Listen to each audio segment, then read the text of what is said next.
Welcome to YouTube channel. So, kanina lang kasi ako gumawa, tapos kakaligo ko lang. And meron ako napansin dun sa pamangkin ko.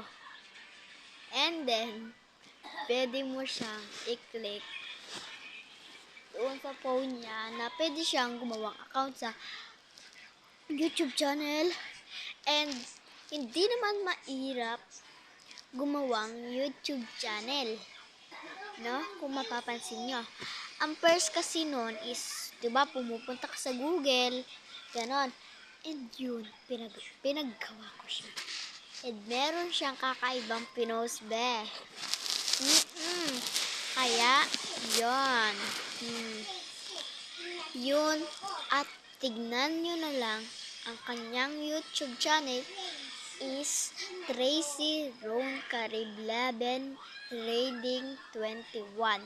And meron kayong makikita dun. At di ko nasasabihin dahil surprise ko yun sa inyo. Kaya yun ang sinabi ko sa inyo ngayon. At yun, mag-best friend yung maingay na yun. At wait lang, ha? May kukunin ako kasi dito is binigay nila to. So, hindi ko na siguro i-stop to. Ipopost ko na to sa YouTube channel. So, mag-copy link na kayo and subscribe. Bye!